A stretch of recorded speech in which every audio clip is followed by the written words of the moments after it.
ఇక్కడ 85 English medium school ఉంది ఇక్కడ పుక్కరాయ సోదరం మండలంలో. ఇక్కడికి నల్లమ్మ మరియు వాళ్ళ తల్లిదండ్రులు, తండ్రి పేరు సుధాకర్, వీరు ఇక్కడ అమ్మాయి 8వ తరగతి చదువుతూ ఉంది. ఆ అమ్మాయి ఇవ్వడం కోసం ఇక్కడికి రావడం జరిగింది. అయితే కరస్పాండెంట్ గారు లేకపోవడం వలన ప్రిన్సిపాల్ గారికి వీరికి కమ్యూనికేషన్ గ్యాప్ అనేది ఏర్పడింది. దానివలన ఇక్కడ టీసీ ఇష్యూ అనేది జరగడం లేదు. అయితే డిఈఓ గారు నాకు అర్ధగంట ముందు ఫోన్ చేసి తెలియజేశారు, వెంటనే ఇక్కడికి వచ్చి ఈ సమస్యను పరిష్కారం చేయాలి, ఎలాగైనా ఎవరైతే ఈ స్కూల్ నుంచి టీసీ కోరుకుంటున్నారో వాళ్ళకి టీసీ ఇవ్వడం అనేది కూడా డిపార్ట్మెంట్ బాధ్యత అవుతుంది. అందువల్ల డిఓ గారి ఆదేశాల ప్రకారం నేను రావడం జరిగింది. నాతో పాటు ఎంఈఓ లింగానాయక్ గారు కూడా వచ్చారు. మేము అలాగే మరి సిఐ గారు, ఎస్ఐ గారు అందరూ కూడా ఉన్నాము. మేము పేరెంట్స్తో ముందుగా మాట్లాడాము ఏంటి పరిస్థితి అని. 8వ తరగతిలో ఆ అమ్మాయి 2 నెలల తర్వాత డ్రాప్ అవుట్ అవ్వడం జరిగింది. అయితే మరి ఇప్పుడు మేనేజ్మెంట్తో మాట్లాడడం జరిగింది. మేనేజ్మెంట్ వారు వెంటనే టీసీ ఇష్యూ చేయడానికి అంగీకరించారు. అయితే ఈరోజు స్కూల్ టైం పూర్తయిపోయింది కాబట్టి ఉదయం 10 గంటలకంతా టీసీ తప్పనిసరిగా ఇష్యూ చేస్తామని వారు తప్పనిసరిగా మాట ఇవ్వడం జరిగింది.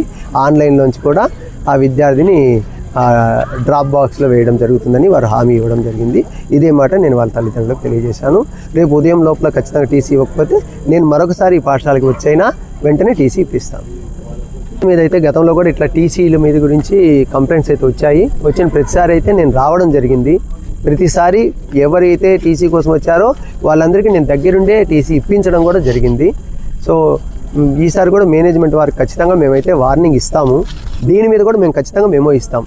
ఎందుకంటే ఈరోజు ఉదయం వచ్చిన పేరెంట్స్కి ఈరోజు రాత్రి వరకు ఇక్కడ ఉండే అసౌకర్యం కలిగింది కదా, దాని మీద ఖచ్చితంగా వాళ్ళకి మెమో ఇవ్వడం జరుగుతుంది.